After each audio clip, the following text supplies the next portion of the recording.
Mês de fevereiro, mês de conscientização contra o Alzheimer.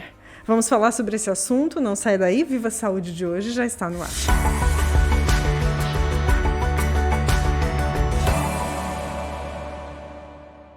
Mês de fevereiro, mês de conscientização para falarmos sobre Alzheimer e para entendermos melhor esse problema e também buscarmos a prevenção. A gente vai falar sobre esse assunto no Viva a Saúde de hoje, recebendo aqui a médica geriatra, doutora Letícia Heidmann. Muito obrigada pela tua presença aqui mais uma vez, né, doutora? Oi, mais uma vez.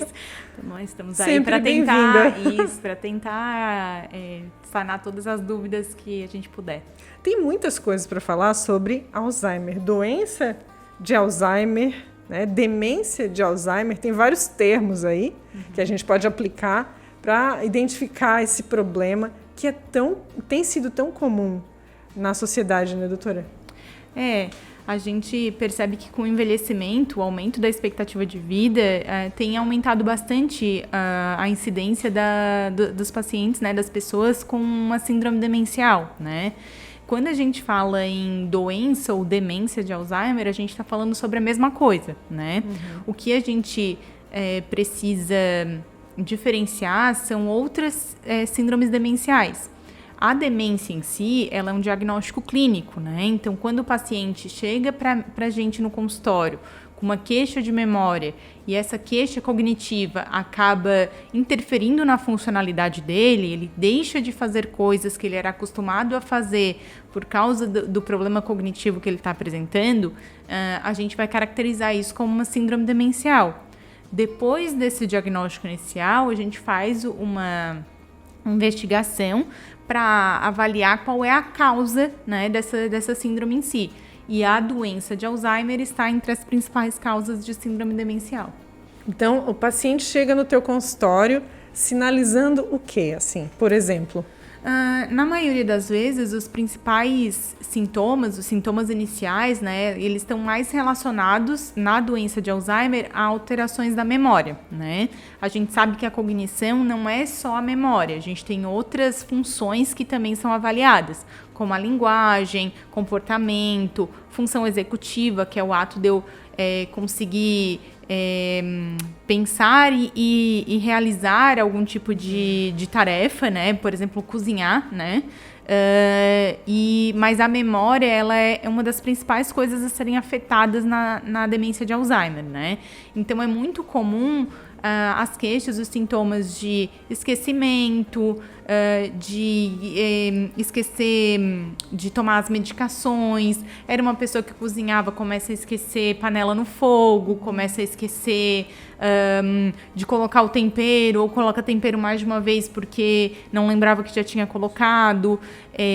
Acaba ainda tendo outros esquecimentos, às vezes como esquecer luz ligada, chuveiro ligado, de dar descarga no banheiro.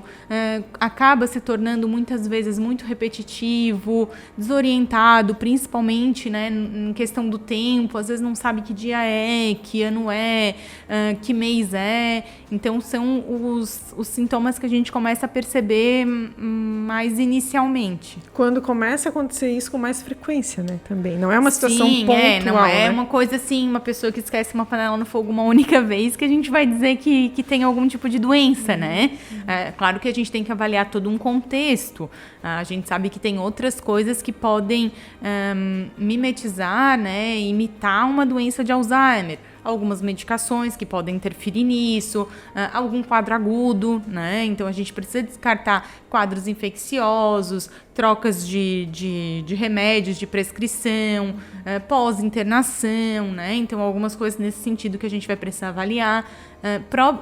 Quadros psiquiátricos em si, né? Então a gente sabe que depressão e ansiedade, principalmente na terceira idade, também cursam com muitas queixas de memória, né? Então, tudo isso são coisas que a gente vai precisar investigar no momento da consulta, na hora que a pessoa traz essa queixa. Nesse processo investigativo, né, nesse trabalho de investigação do problema, o que é verificado? Como é que é esse processo? É uma entrevista, é uma conversa ou tem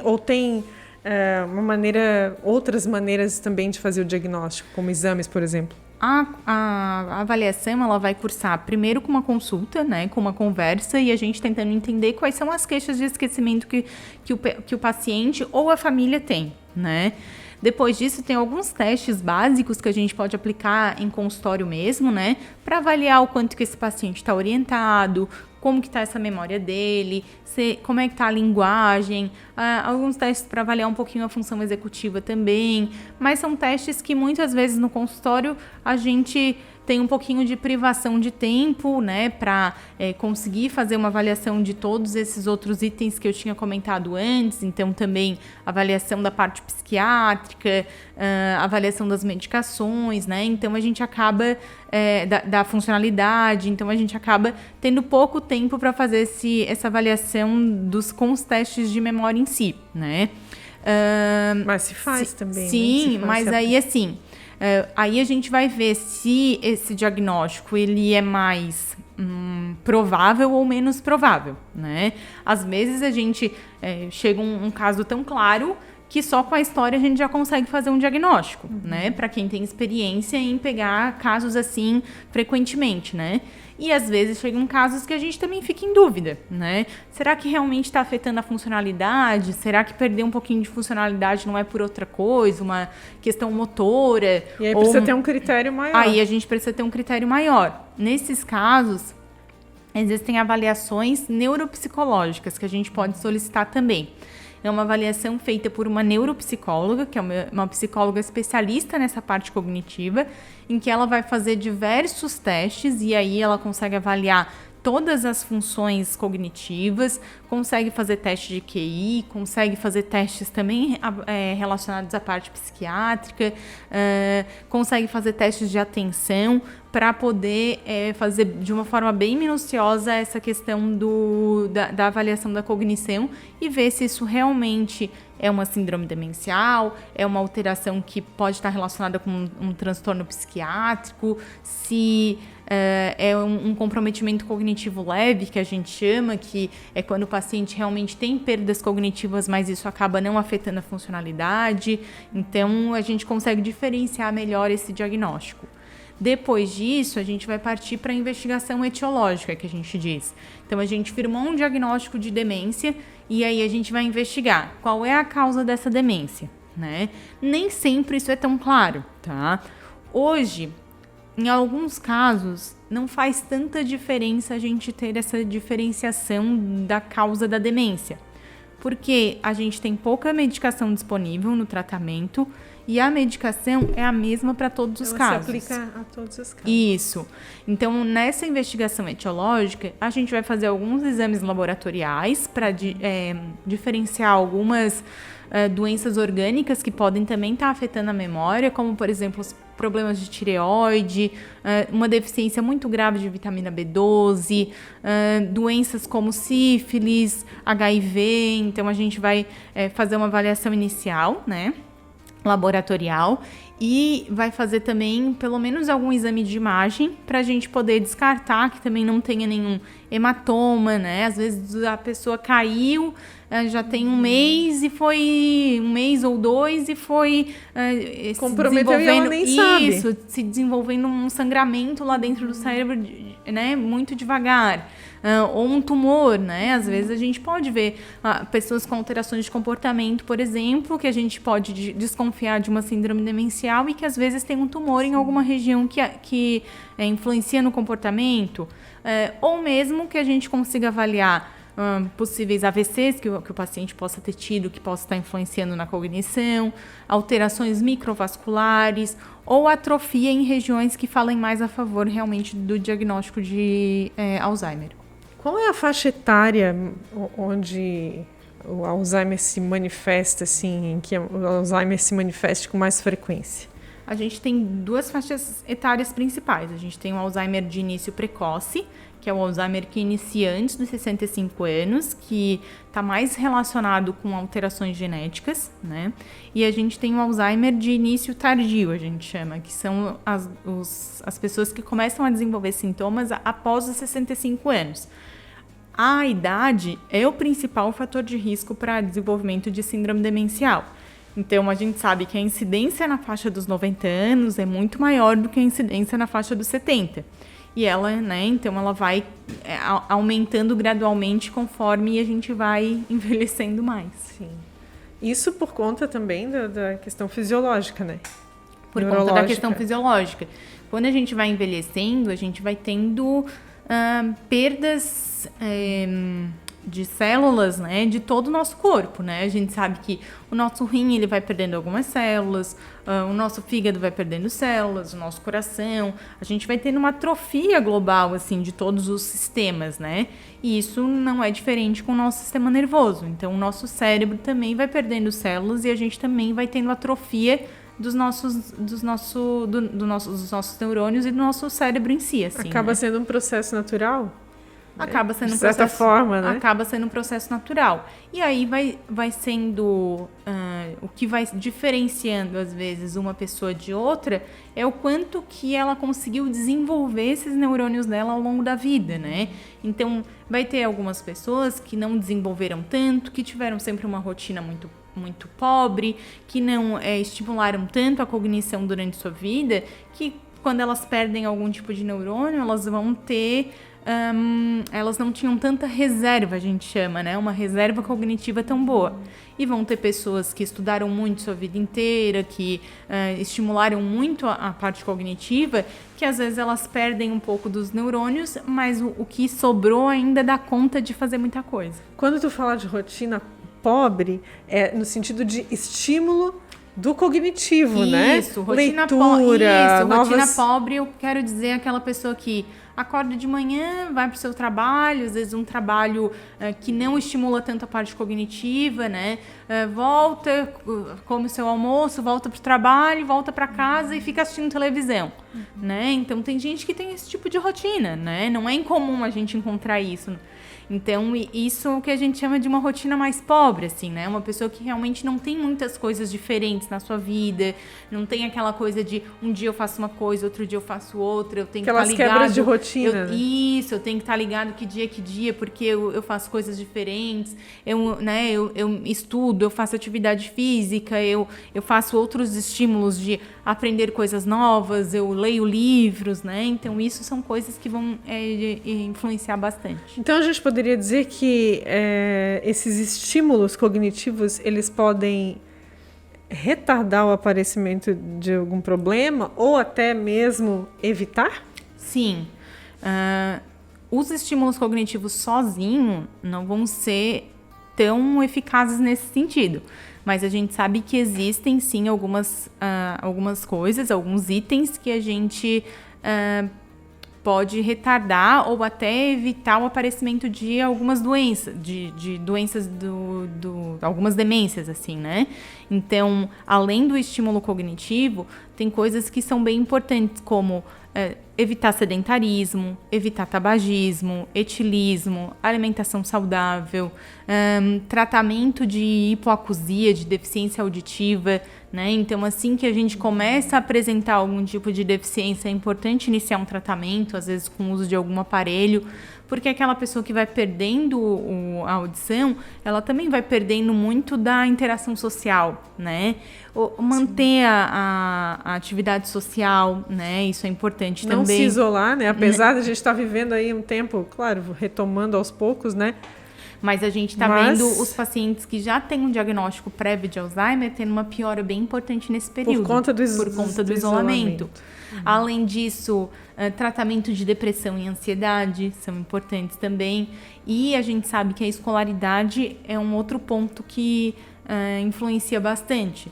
E, claro, se eu decido estudar em qualquer momento da minha vida, aquilo vai me trazer um benefício. A leitura pode ser um benefício. Mas a escolaridade da infância, da juventude, ela conta mais nesse sentido, né? Talvez até porque já está incorporado, né? Já está internalizado. Sim, também, né? E estimulou os neurônios na época que a gente tem mais neuroplasticidade, na época da vida que a gente tem mais facilidade em formar novas conexões neuronais, né? Então a gente faz um cérebro com mais reserva, né?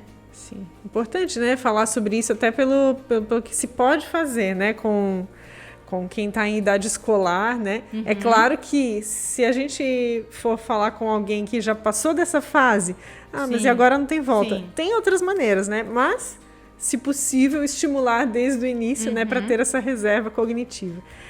Falando desse movimento, a gente está acabando o mês de fevereiro, né? Mas sempre é tempo de falar sobre a conscientização em torno desse tema, Alzheimer, né?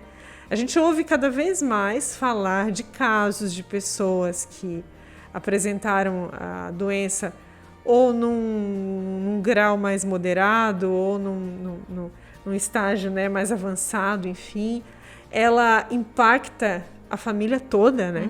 Acaba impactando em vários níveis toda a família, porque é uma necessidade de ficar em torno daquele paciente de uma maneira muito intensa, né? Até para que ele não se exponha a riscos, né? Sim.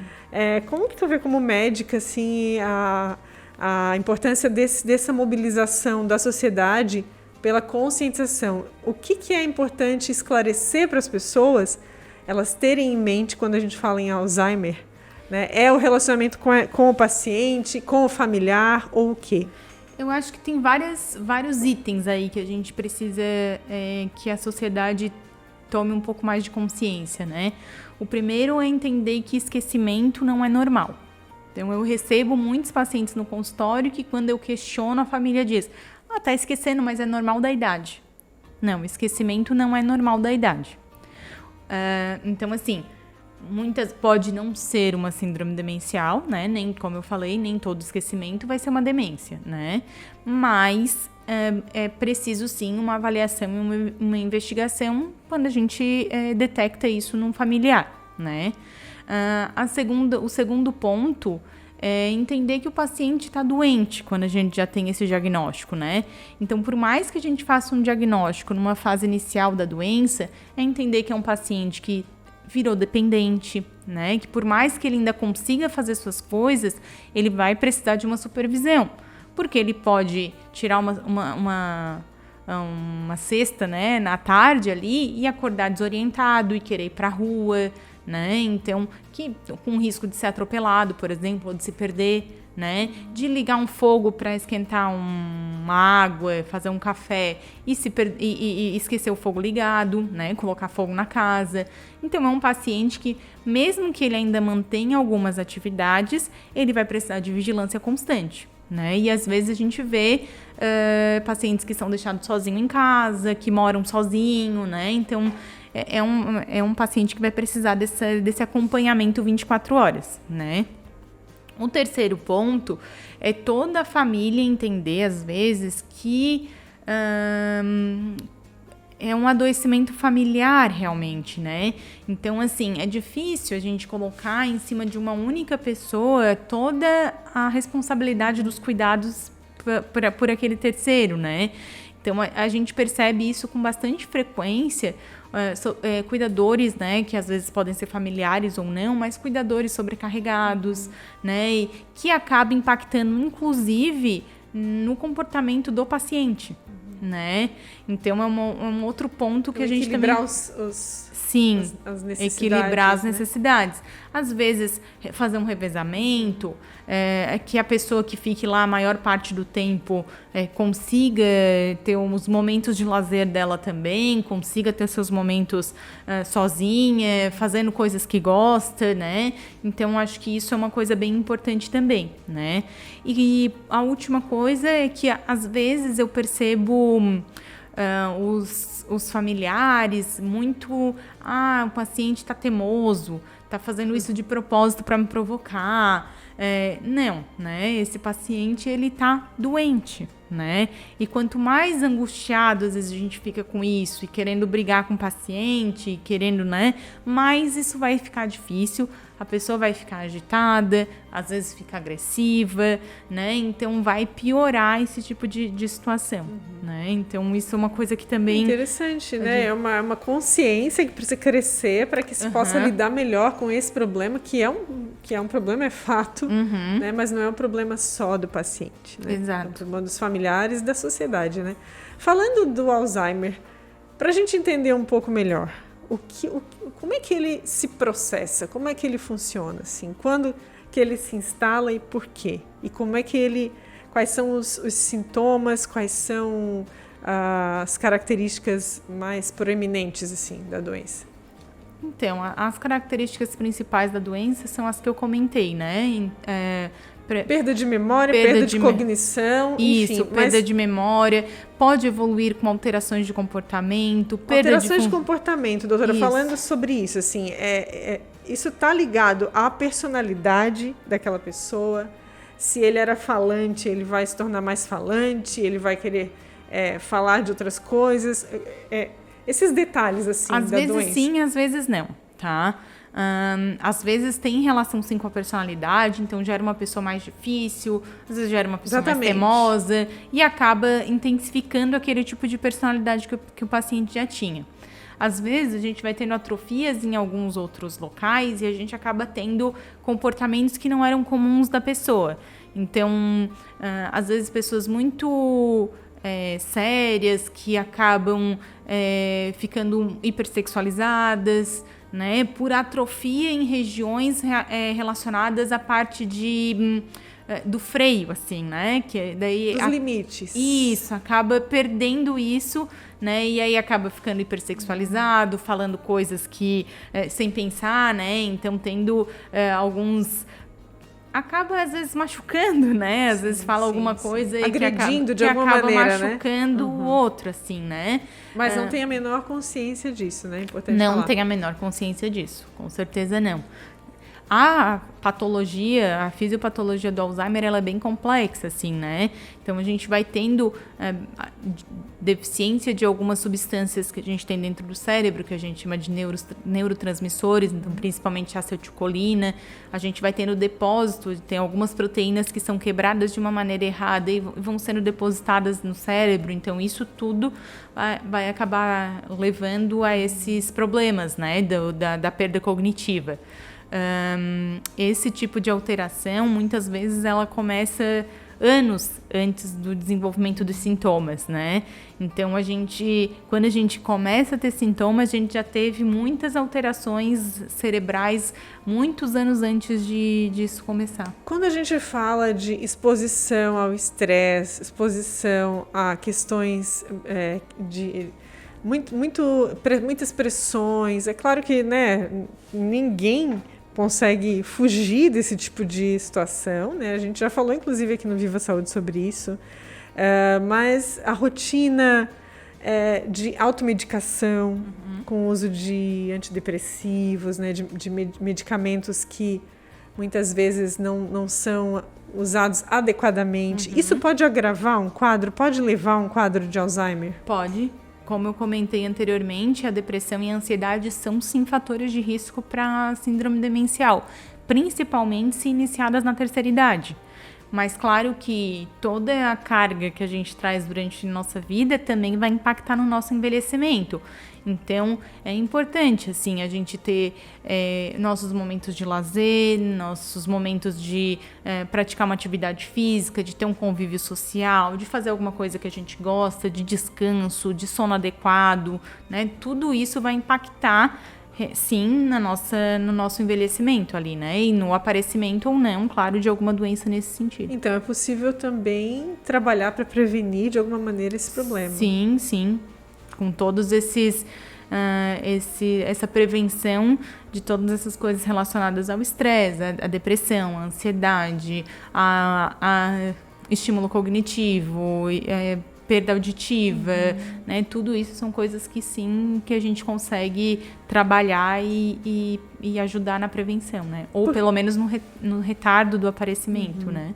Por que um paciente, muitas vezes, ele tem, quando ele está com Alzheimer ali instalado, né?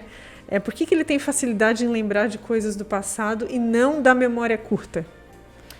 Então, isso é pela própria fisiopatologia da doença, assim, né? A gente vai tendo primeiro a perda da memória recente, né? Que é uma memória que ela precisa ser ainda fixada, né? Ali no nosso cérebro e o paciente vai perdendo primeiro essa fixação dessas coisas novas que ele vai aprendendo ou tendo no dia a dia, né? E aí, com o passar do tempo, né, da evolução da doença, ele também vai perdendo muitas vezes as coisas mais antigas que ele tem, né? Então, mesmo que o paciente às vezes já tenha um filho idoso, ele às vezes acaba perdendo a memória desse filho. Tem pessoas que não se reconhecem, se veem fotos e não se reconhecem, acabam perdendo o eu, assim, né? A sua identidade também. Então, esse pode ser o estágio final da doença. Tem alguns estímulos que podem ser aplicados, como música, uso de música para trazer a memória, memória olfativa, enfim, alguns recursos que podem contribuir para que esse paciente tenha mais qualidade de vida? Sim, esse tipo de estímulo, né, a gente consegue usar principalmente nos pacientes que são mais agitados, agressivos, ou que às vezes fazem quadros de delírio, que são alterações agudas no nível de consciência, muitas vezes por quadros orgânicos, né? Então, muitas vezes se coloca uma música que o paciente estava acostumado, uma música que o paciente gostava muito, né? A gente às vezes consegue colocar esse paciente interagindo dentro dessa situação e isso acaba gerando um bem-estar, gerando uma calmaria, né? Um ambiente melhor. Normalmente quem vai para o teu consultório com a indicação do problema é o familiar ou é o próprio paciente? O paciente chega a ter essa consciência, sim? Difícil, tá? Pacientes que têm uma escolaridade muito alta, às vezes conseguem perceber, mas na maioria das vezes é o familiar. É o familiar. Uhum. E aí, tu participa desse processo, assim, de facilitar, assim, esse fluxo, né? Trazer o paciente, enfim, tem formas de evitar essa negação ou essa resistência maior para o tratamento? O paciente dificilmente resiste muito ao tratamento. Existem alguns, obviamente, que tentam, né? Não querem daí tratar mais nada, não querem tomar nenhuma medicação, né? Que vão tendo alterações comportamentais nesse sentido. E aí a gente vai tentando lidar com medicações em gotas, medicações adesivas. Tentando facilitar ao máximo possível essa família de lidar com esse paciente, né? De que maneira a medicação ela contribui com esse processo? A gente tem... Porque o Alzheimer é uma doença crônica. Isso. É isso? Uhum. A gente tem 2 perfis de medicação que a gente utiliza hoje em dia. A primeira medicação seria mais voltada para um retardo do desenvolvimento da doença. Então, uma doença que evoluiria em 7 anos, talvez evolua em 10, né? Mas a gente sabe que tem pacientes que têm boa resposta e tem pacientes que não têm tão boa resposta assim, tá? E o segundo nicho de medicações seriam medicações para controle de sintoma. Então, aquele paciente que troca o dia pela noite, a gente vai tentar fazer alguma medicação para melhorar o sono dele, que tem alteração comportamental, a gente pode tentar fazer alguma medicação para tentar melhorar uma agitação, uma agressividade pontual que ele possa ter, né? Que tem dificuldade para se alimentar. Então, tudo isso a gente vai tentando entrar daí dentro de cada sintoma que for aparecendo no paciente. A família, ela se expõe ao tratamento também? Em algum momento? Depende, né? Aí, se a gente às vezes detecta um estresse do cuidador, como eu comentei, muitas vezes a gente vai precisar entrar nesse quadro também, né? Então, é importante não só medicação, mas às vezes também essa conversa com o cuidador para ele, às vezes, não entrar num quadro de depressão ou de ansiedade por causa desse cuidado. Ele compreender esse momento, mas de uma maneira que isso também esteja dentro dele, né? Agora, isso pode ser hereditário? Isso pode acontecer com o filho, o que está acontecendo com o pai, por exemplo? Pode. A doença de Alzheimer de início tardio, ele tem alguns fatores hereditários, mas não é a coisa mais importante, tá? A doença de Alzheimer de início precoce é mais, como tem alterações genéticas mais importantes, então ela é mais, tem um fator hereditário mais importante. Mas esse perfil de paciente geralmente é um perfil que daí tem que fazer testes genéticos, os filhos fazem também. Não é um perfil que aparece tanto no consultório do geriatra em si, né? Geralmente é um paciente que acompanha mais com o neurologista. o médico, o especialista que se busca para tratar desse problema é o geriatra, né, doutora? Existem três especialidades que são aptas a tratamento de síndromes demenciais. O geriatra, o neurologista e o psiquiatra. Principalmente se for um psiquiatra com uma especialização em geriatria, né? Existe psicogeriatras, né, que são os psiquiatras especialistas na parte geriátrica que são mais aptos daí para tratamento disso. Tu comentasse sobre HIV, sobre depressão, né, que podem influenciar nesse quadro de demência. Falando de Covid, que a gente sabe que tem um reflexo aí na questão de memória, né, enfim, pessoas que entenderam isso como uma sequela de Covid, né? É preocupante, não é? As pessoas...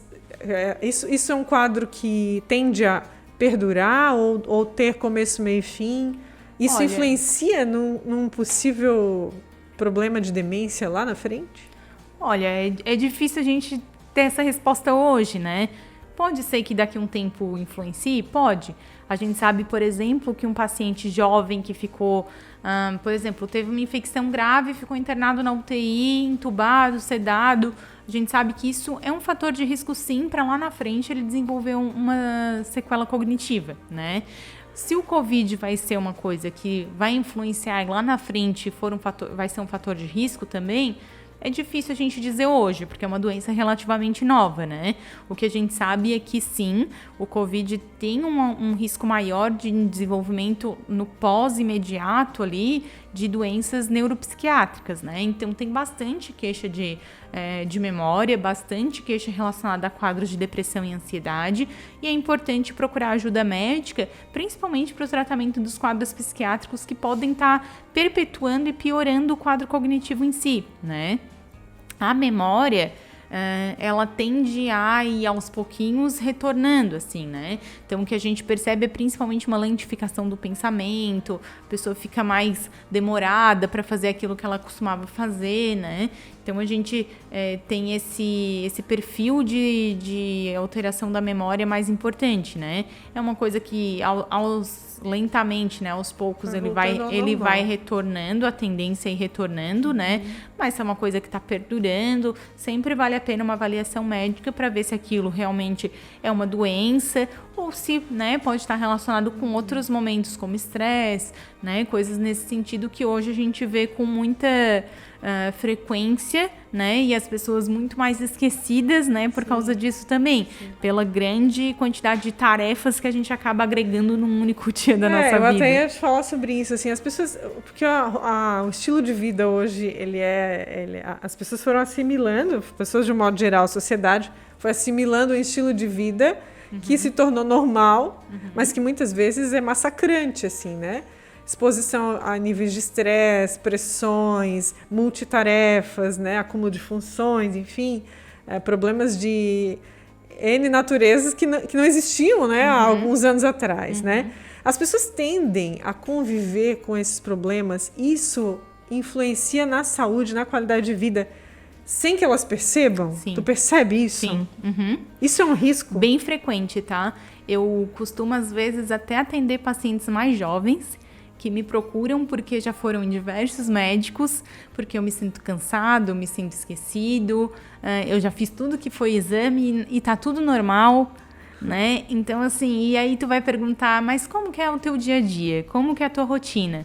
É uma pessoa que trabalha 12, 14 horas por dia, que não, num final de semana, quando tá de folga, só quer ficar deitado, não tem mais relações sociais, quase não tem tempo para isso, né? Se alimenta com o que dá, na hora que dá, né? Com um alimento, às vezes, tem uma relação inadequada até às vezes com aquele momento da alimentação, não pratica atividade física, né? Então não tem aquele seu momento de lazer, né? Então é uma coisa que às vezes a gente precisa pensar um pouquinho sobre isso também, né? Nossa qualidade de vida. Hoje, claro, tem gente que faz isso porque realmente tem necessidade, mas a gente sabe que tem gente que quer, quando a gente vai conseguindo mais dinheiro, vai querendo cada vez mais, e às vezes é melhor, né? Tentar pisar um pouquinho no freio em relação a isso e ver que às vezes a nossa qualidade de vida, eu tô ganhando dinheiro e não tô conseguindo nem fazer nada com aquilo, né? Sim. Então a nossa qualidade de vida também tem que ser colocado em primeiro lugar, né? Então, uma coisa que a gente percebe, assim, que esse ritmo acelerado tem influenciado bastante, sim, nas queixas de memória, nas queixas de cansaço. Como que se lida com isso diante de uma sociedade com uma expectativa de vida crescente? Realmente... porque a gente fala que envelhecer não é o problema, envelhecer sem qualidade de vida é o problema. Sim. Correto? Mas aí, assim, é da consciência de cada um. Né? Eu acho que a partir do momento que tu tem uma queixa dessa, tu procura um médico e tu tem não esse diagnóstico, né? Mas que percebe que a má qualidade de vida, essas queixas às vezes estão relacionadas com o estilo de vida, é a consciência de cada um em procurar mudar aquilo. Né? E aí todo mundo, eu não consigo, eu não posso, todo mundo consegue, todo mundo pode. Né? Então são prioridades que a gente coloca na nossa vida. Talvez hoje esteja influenciando, eu fico cansada, mas tudo bem, né? Mas talvez amanhã isso daqui 20, 30 anos isso vai, exatamente. A conta vai chegar. Vai chegar. É perceptível isso, assim, tu costuma ver isso, constatar isso é possível ou normalmente tu acompanha muito mais os pacientes quando já estão nesse nível, nesse estágio em que não dá mais para voltar e não tem mais como remediar algumas coisas? Como geriatra, eu atendo mais pacientes já no estágio, né, no envelhecimento em si, envelhecidos já, né, mais do que os pacientes num processo de envelhecimento, né.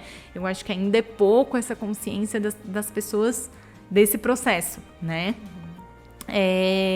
Mas a gente percebe muitas vezes pacientes que chegam na cadeira de rodas, por quê? Não sei. Né? Daí tu vai ver um paciente que começou a ficar mais sentado e não queria fazer nenhuma atividade, não queria caminhar e começa a ficar mais sentado e vai ficando mais difícil para caminhar e aí isso gera ficar mais tempo ainda imóvel, né? Então às vezes vai entrando nesse ciclo e quando vê, né, tá sem qualidade de vida, né, tá dependente e às vezes é porque